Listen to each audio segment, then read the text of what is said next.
আসলে আমি যখন এই স্কুলে এসেছিলাম 1994-এ, তখন প্রায় 1200-1300 স্টুডেন্ট প্রায় ছিল এবং 3টে উইং খুব স্ট্রং ছিল। দিনে দিনে আমরা দেখতে পেলাম, আমার অভিজ্ঞতা থেকেই দেখলাম যে আস্তে আস্তে বাংলা মিডিয়াম স্কুলগুলোতে, তার মধ্যে আমার স্কুলও পড়ে, স্টুডেন্ট স্ট্রেংথ কমতে থাকলো। যদিও আমার স্কুলের টিচার্সদের এবং অন্যান্য স্টাফদের কন্ট্রিবিউশনটা রিমার্কেবল, বিভিন্ন ক্ষেত্রে থাকা সত্ত্বেও কমে যাচ্ছে। এটা আমাদের সবাইকে খুব চিন্তার মধ্যে ফেললো যে 100 বছরের পুরনো স্কুল, যেখানে মহাত্মা গান্ধী এসছেন একাধিকবার, এই অঞ্চলের, এই সদরবাজার মনিরামপুর অঞ্চলের তো প্রায় সবাই একসময় এই স্কুলেই পড়তেন, তাহলে জিনিসটা হচ্ছে কেন? এবং বিভিন্ন সময় আমরা আলাপ আলোচনা করেছি। আমাদের ম্যানেজমেন্ট কমিটির সভাপতি, বিশিষ্ট আইনজীবী, সবাই চেনেন, এই স্কুলের প্রাক্তন ছাত্র রবীন্দ্রনাথ ভট্টাচার্য, তার সঙ্গে বিভিন্ন সময় আলোচনা হয়েছে। উনি 2009 সাল থেকে স্কুলের দায়িত্বে রয়েছেন।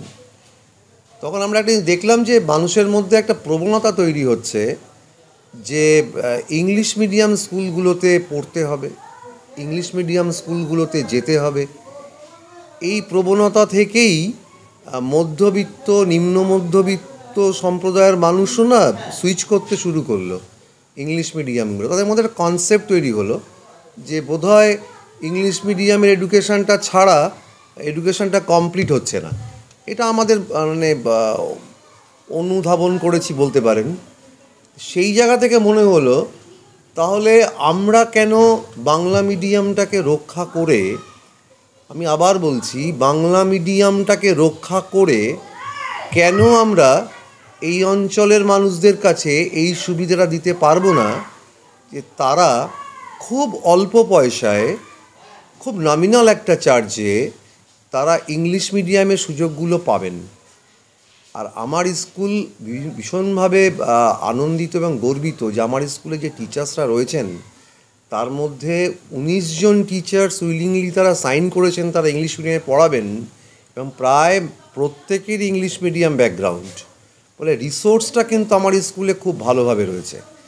তো আমি দেখলাম যে এইটাকে যদি আমরা করতে পারি, তাহলে পিছিয়ে পড়া মানুষ, মধ্যবিত্ত মানুষ, সব সম্প্রদায়ের মানুষ যারা ইংলিশ মিডিয়ামেই পড়ব এই মানসিকতা নিয়ে চলছেন, তারা অন্তত এই প্রসাদে আসতে পারেন এবং সরকারি প্রেক্ষাপটে, সরকারি স্ট্রাকচারে আমাদের যে সমস্ত টিচার্সরা আছে তাদের ভালোবাসা, আদর্শে তারা বড় হতে পারে। সেই অ্যাঙ্গেল থেকেই আমরা এই ভাবনাটা ভেবেছিলাম। মাইনার তেমন কোনো পরিবর্তন হবে না, মোটামুটি যেরকম মাইনা, সরকারি মাইনা, আমরা সেইভাবেই নেব। কারণ আমাদের মূল উদ্দেশ্যটা হচ্ছে স্প্রেড অফ এডুকেশন। আমরা 5 থেকে 10 অবধি ছাড়পত্রটা পেয়েছি উইথ কোয়েড সেট আপ। মানে এইটা আমাদের একটা বড় ডিম্যান্ড ছিল যে 11-12 আমাদের কো এডুকেশন স্কুল, আপনারা জানেন 1984 থেকে এখানে কো এডুকেশন চলে, কিন্তু 5 to 10 আমরা কোয়েডটা পাচ্ছিলাম না। তো আমরা আবেদন করেছিলাম বিভিন্ন, যেখানে করতে অ্যাপ্রোপ্রিয়েট জায়গায়। তো তারা অনেক দৌড়ঝাঁপের পর, এবং ডিআই অফিসের কথা বলবো, তারা সহযোগিতা করেছেন। আমাদের প্রাক্তন ছাত্র আছে প্রান্তিক চৌধুরী, সে সহযোগিতা করেছে। আর সবার উপরে তো রবীন্দ্র রয়েছেন, রবীন্দ্রার ইন্সপিরেশন ছাড়া এই কাজ হতো না। মানে আমাদের পক্ষে এই কাজ সম্ভব হতো না যদি উনি এতটা সাপোর্ট না করতেন। করে আলটিমেটলি আমরা কয়েকদিন আগেই ছাড়পত্র পেয়েছি যে আপনারা 5 to 10 ইংলিশ মিডিয়াম পড়াবেন উইথ কোয়েড সেট আপ। আমরা এটা 2025 থেকে করবো।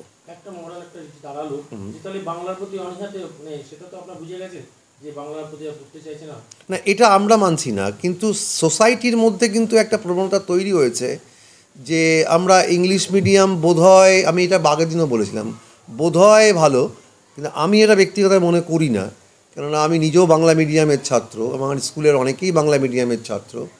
একজন স্টুডেন্ট যদি সঠিক পরিকাঠামোর মধ্যে থেকে সঠিকভাবে পড়াশুনোটা করে, তাহলে তার ভবিষ্যৎ নিয়ে ভাবতে হয় না। ব্যারাকপুর দেবীপ্রসাদ স্কুলে নয় আজকে ইন্ট্রোডিউসড হবে, 100 বছর তো ছিল না। তার মধ্যে কিন্তু প্রচুর কৃতি ছাত্র দেশে বিদেশে তারা কিন্তু কর্মরত এই স্কুল থেকে পড়েই। আমি সোসাইটির ডিম্যান্ডটাকে মাথায় রেখে বললাম, এতে আরও বেশি সংখ্যক ছাত্রছাত্রীকে আমরা শিক্ষার আলোকে আনতে পারি, এই জন্যই আমরা অপশান দুটোই রাখলাম, কিন্তু বাংলা মিডিয়ামকে নেগলেক্ট করে নয়, বাংলা মিডিয়ামকে অবশ্যই আমরা প্রায়োরিটি দেবো, ওটাই আমাদের ফার্স্ট মানে।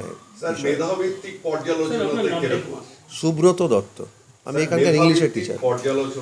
আমরা কথা দিচ্ছি আপনাদের কোথাও কোনো সমস্যা হবে না, এবং এইটা খোলার কারণটাই হচ্ছে যে পিছিয়ে পড়া সমাজও যদি চায় ইংলিশ মিডিয়াম পড়তে, সেই অপশানটা যেন পায়।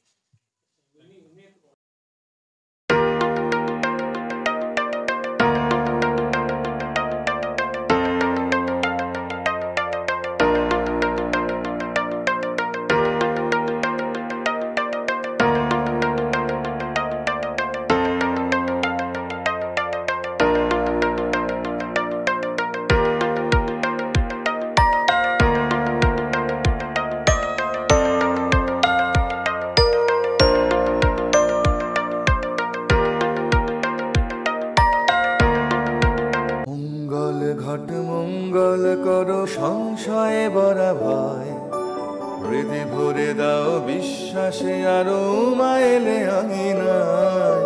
শিউলিয়া দেশে বাংলার ঘাসে আনন্দে বারবার, উৎসব আলো উৎসাহ দিল ইচ্ছেতে সমাগম। আলো হাসি সুরে তালে বসে উৎসবে মিশে আয়, মিশে আয়, মিশে আয়। মাগো ফিরে এসো বারবার আবার, মাগো ফিরে এসো বারবার। সবার নয়ন মন Agamani Basanti fashion private limited, Kanchrapara.